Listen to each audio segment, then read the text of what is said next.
بسم اللہ الرحمن الرحیم نحمدہ و نصلی و نسلم علی رسولہ الکریم اما بعد۔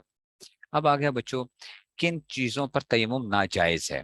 کن چیزوں پر تیمم ناجائز ہے؟ لکڑی، لکڑی، ٹھیک ہے نا، لکڑی، لوہا، سونا، چاندی، تانبا، پیتل، ایلومینیم، شیشہ، رانگ، جست، گیہوں، جو اور تمام غلے، کپڑا، راکھ، ان تمام چیزوں پر ناجائز ہے۔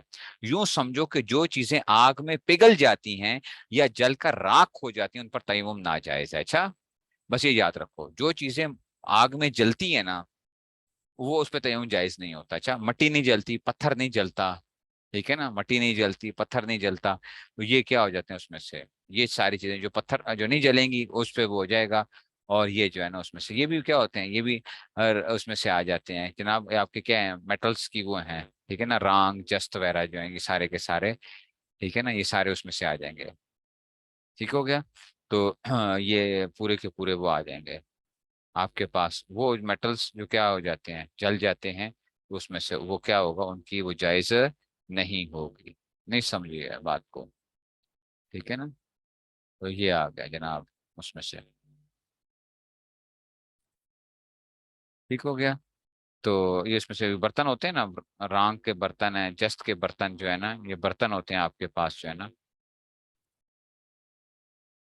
ٹھیک ہے جی، تو اس میں سے وہ آ جاتے ہیں، اور صحیح جست کی جو ہے اس میں سے، ٹھیک ہے نا، ٹھیک ہے نا، تو یہ اس میں سے وہ آ جاتا ہے، اور برتنوں کی کلی وغیرہ کرتے ہیں نا، برتنوں کی کلی وغیرہ جو کرتے ہیں تو وہ اس میں سے استعمال ہوتا ہے، ٹھیک ہے نا؟ شیشہ، شیشہ، شیشہ پگھلتا نہیں ہے، لیکن جو وہ ہے نا، شیشے کے اوپر کوئی اصل میں کوئی وہ نہیں ہے بیسیکلی، ٹھیک ہے نا، شیشہ جو ہے نا وہ نہیں ہے اس میں سے، اپنا کیا کہیں گے اس کو ہم، جس پہ کوئی اس طرح کی شیشہ کی میٹلز کے اندر سے یا اس میں سے کیا وہ بنتا ہے، سینڈ سے بھی ہو جاتا ہے اس میں سے بھی، تو شیشے پہ بس نہیں ہوتا، بس یہ یاد ہے شیشے پہ نہیں ہوتا۔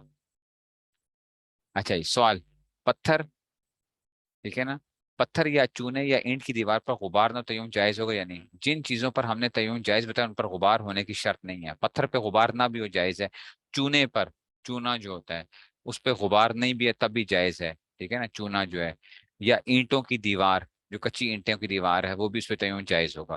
پتھر یا اینٹ یا مٹی کے برتن دھلے ہوئے جب بھی ان پر تیمم جائز ہے، پتھر کا برتن ہوتے ہیں، بعض پتھروں کے برتن ہوتے ہیں، اینٹ یا مٹی کے برتن جو دھلے ہوئے ہوں تب بھی ان پر تیمم جائز ہے۔ جن چیزوں پر تیمم ناجائز ہے اگر ان پر غبار ہو تیمم ہو جائے گا یا نہیں؟ ہاں، جب اتنا غبار ہو کہ ہاتھ مارنے سے اڑنے لگے یا اس چیز پر ہاتھ رکھ کر کھینچنے سے نشان پڑ جائے تو تیمم جائز ہے، ٹھیک ہے نا؟ ہاں، جب اتنا غبار ہو کہ ہاتھ مارنے سے اڑنے لگے یا اس چیز پر ہاتھ رکھ کر کھینچنے سے نشان پڑ جائے تو تیمم کیا ہو جائے گا؟ جائز ہو جائے گا۔ مثال کے طور پہ آپ کی گاڑی ہے اور اتنی کمال کی گاڑی ہے کہ وہ کیا رہتی ہے، اس پہ ہر وقت گرد و غبار رہتا ہے، تو کیا کرو، وہ جو ہے اس کے اوپر ہاتھ پھیرا تو اب کیا ہو گیا، آپ کے ہاتھوں پہ غبار آ گیا تو اس سے تیمم جائز ہو جائے گا، غبار اگر آ گیا تو، ٹھیک ہو گیا؟ سوال، اگر قرآن مجید پڑھنے یا چھونے یا مسجد میں جانے یا اذان کہنے یا اسلام کا جواب دینے سے تیمم کیا تو اس سے نماز جائز ہے یا نہیں؟ جائز نہیں۔ اب بات سمجھنا، ایک آدمی نے کیا کیا ہے، ٹھیک ہے نا، ایک آدمی نے قرآن مجید پڑھنے کے لیے یا چھونے کے لیے یا مسجد میں جانے کے لیے یا اذان، اس نے نیت کیا کی کہ بھائی میں کیا کرنے لگا ہوں، میں مسجد میں جانے کے لیے تیمم کر رہا ہوں، تو اس سے نماز نہیں پڑھ سکتا۔ اچھا، یہ یاد رکھو، اسے نماز نہیں پڑھ سکتا۔ ہاں، نماز کے لیے نیت کرے گا تو باقی سارے کام کر سکتا ہے، لیکن اگر چھوٹے کام کی نیت کرے گا تو اس سے بڑا کام نہیں کر سکتا، ٹھیک ہے نا؟ تو کہتے ہیں کہ اگر اس نے کیا کیا، قرآن مجید چھوڑنے یا مسجد میں جانے اذان کے اسلام نے سے تیمم، اس سے نماز جائز ہے یا نہیں؟ تو کہتے ہیں جائز نہیں۔ سوال، نماز جنازہ یا سجدہ تلاوت کے ٹائم کی تو اس سے نماز جائز ہے یا نہیں؟ جائز ہے۔ نماز جنازہ یا سجدہ تلاوت، کیونکہ ان دونوں کے لیے بھی کیا ہوتا ہے، وضو جو ہے نا اس میں سے، تو یہ تو تقریباً برابر کی ہیں، نماز جنازہ، سجدہ تلاوت، یہ نماز کی کیا ہیں، اس کی بھی وہ تقریباً تمام شرائط ہیں جو کہ کیا ہوتی ہیں، دونوں کی شرائطیں سیم سیم ہے نا، دونوں کی شرائطیں سیم سیم ہے، نماز جنازہ کے بھی جسم پاک ہو، ٹھیک ہے نا، ایسی کپڑے پاک ہوں، یہ ساری چیزیں جو ہیں، تو دونوں کے، دونوں برابر کی ٹکر کی ہیں، اس لیے کیا ہو جائے گا، یہ جائز ہو جائے گا۔ اگر پانی نہ ملنے کی وجہ سے تیمم کر لی اور نماز پڑھ لی پھر پانی مل گیا تو کیا حکم ہے؟ نماز ہو گئی. آپ کو پانی نہیں ملا تھا، آپ نے نماز پڑھ لی، اب اسے لوٹانے کی حاجت نہیں، چاہے پانی وقت کے اندر ملا ہو یا وقت کے بعد ملا ہو. آپ کو نماز پڑھنے کے بعد اگر پانی ملا نا تو یہ جو ہے نا آپ کا نماز ہو گئی ہے. ٹھیک ہے نا. ہاں آپ چوتھی رکعت میں تھے اور کسی نے کہا جناب علی پانی آ گیا ہے، تو اب کیا ہو جائے گا؟ آپ کی رکعت چھٹی ہو جائے گی. ٹھیک ہے نا. آپ چوتھی رکعت میں تھے اور پانی آ گیا تو اب کیا ہو جائے گا؟ اب آپ کی چھٹی ہو جائے گی. نہیں سمجھے ہو بات کو؟ ٹھیک ہے نا. اس صورت میں کیا ہو جائے گا؟ پھر آپ کو نماز جو ہے نا ٹوٹ جائے گی. اگر نماز پڑھ چکے ہو بعد میں پانی ملے تو نماز ہو گئی ہے. تیمم کن چیزوں سے ٹوٹتا ہے؟ جن چیزوں سے وضو ٹوٹتا ہے ان سے تیمم بھی ٹوٹ جاتا ہے. ہاں غسل کا تیمم صرف حدث اکبر ٹوٹتا ہے، یاد رکھو. غسل کا تیمم جو تھا نا صرف حدث اکبر سے ٹوٹے گا.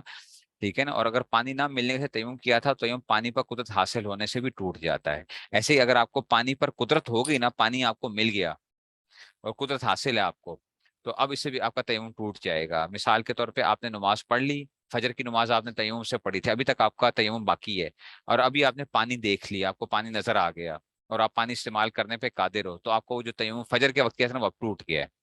سمجھ گئے ہو؟ تو یہ اس لیے. تو اگر کسی عذر مثلا مرض وغیرہ سے تیمم کیا تھا تو اس عذر کے جاتے رہنے سے بھی تیمم ٹوٹ جائے گا. مثال کے طور پہ صبح کے وقت آپ نے تیمم کیا تھا کیونکہ سردی بڑی زور کی لگ رہی تھی، اب بخار شخار ختم ہو گیا، سب کچھ ٹھیک ہو گیا، تو اب کیا ہو جائے گا؟ اب آپ جو ہے نا اب آپ کے لیے کیا ہو جائے گا؟ تیمم کرنا کیا ہو جائے گا؟ تیمم اب نہیں وہ رہے گا، اب آپ کو وضو ہی کرنا پڑے گا. سوال: ایک وقت کی نماز کے لیے تیمم کیا تو دوسرے وقت کی نماز اس سے جائز ہے یا نہیں؟ ایک تیمم سے جب تک وہ ٹوٹے نہیں جتنے وقتوں کی چاہو نماز پڑھ سکتے ہو. مثال کے طور پہ آپ نے فجر کے وقت تیمم کیا تھا تو آپ کو پانی نہیں ملا ظہر عصر مغرب اسی سے جو ہے نا آپ نے کیا کر دی؟ نمازیں پڑھ لی تو ٹھیک ہے. اور آپ کو کوئی وضو ٹوٹنے والی کوئی چیز بھی نہیں پائی گئی تو بس آپ کا کیا ہو گیا؟ آپ نماز اسے نماز پڑھ سکتے ہو. اس طرح فرض نماز کے جو تیمم کیا اس سے فرض نماز اور نفل نماز اور قرآن مجید کی تلاوت اور نماز جنازہ سے تلاوت اور تمام یہ باتیں جائز ہیں. جو آپ نماز کے لیے تیمم کرتے ہو نا اس سے ہر طرح کی وہ کر سکتے ہو، قرآن بھی پڑھ سکتے ہو، نوافل بھی پڑھ سکتے ہو، یہ ساری چیزیں. تیمم کی مدت کیا ہے؟ جب تک پانی نہ ملے یا عذر باقی رہے تیمم جائز ہے. اگر اسی حال میں کئی سال گزرے تو کچھ مذائقہ نہیں. مثال کے طور پہ ایک آدمی ہے، اس کو پانی سے کیا ہوتا ہے؟ پانی سے اس کو نقصان پہنچتا ہے، تو وہ اس کو ڈاکٹروں نے کہہ دیا کہ بھائی تو نے کبھی بھی پانی سے وضو نہیں کرنا، اب جو ہے نہانا نہیں ہے تو نے. ٹھیک ہے نا. تو اب وہ کیا ہے 10 سال بھی اس کے گزر جائیں تو تیمم کرتا رہے گا، چاہے 10 سال ہی کیوں نہ گزرے تیمم کرتا رہے گا. ٹھیک ہے نا. نہیں سمجھ آئی ہے تو تیمم کرتا رہے گا. اب کہتے ہیں جی نماز کی دوسری شرط کپڑے پاک ہونے کا بیان.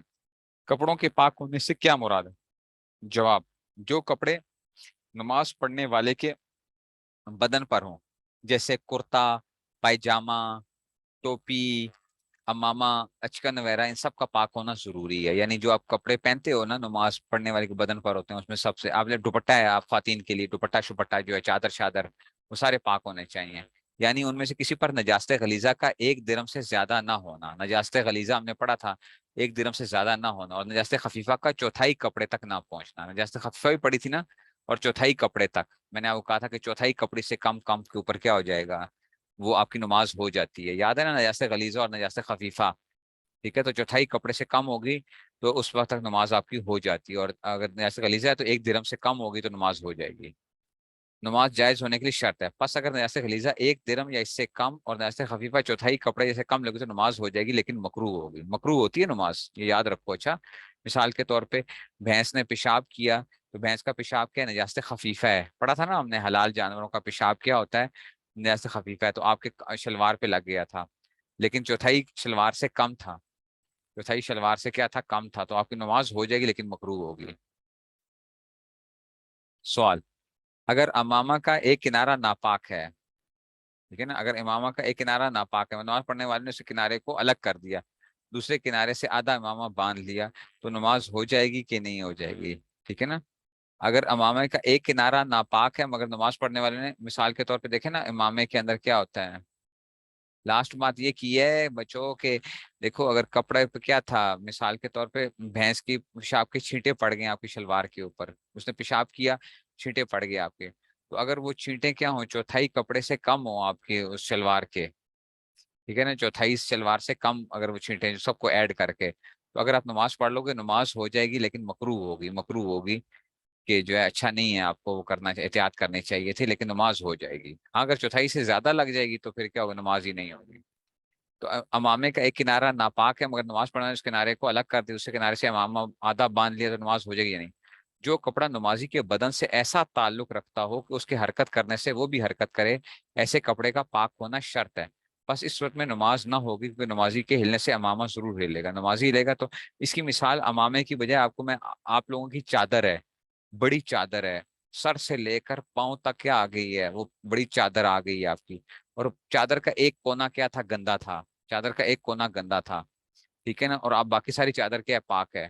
تو آپ جب نماز پڑھ رہے ہو تو جب وہ چادر کا کونا ہلے گا نا آخر جب نماز کے آپ وہ کرو گے، ٹھیک ہے نا، وہ زمین تک گیا ہوا ہے لیکن، تو جب آپ وہ ہلے گا تو اب کیا ہوگا، اس کا مطلب ہے اس سے اگر ایک درم ایسا خلیزہ لگی ہوئی ہے، ایک درم سے زیادہ ہے تو نماز نہیں ہوگی. نجاست خفیفہ ہے تو چوتھائی چادر سے جو کم ہوگی، زیادہ ہوگی تو اس پہ نماز نہیں ہوگی، چوتھائی سے جو ہے اس میں سے. نہیں سمجھ آئی ہے؟ تو اس طرح جو ہے نا کپڑے کا پاک ہونا بھی ضروری ہے، کپڑے کا پاک ہونا بھی ضروری ہے.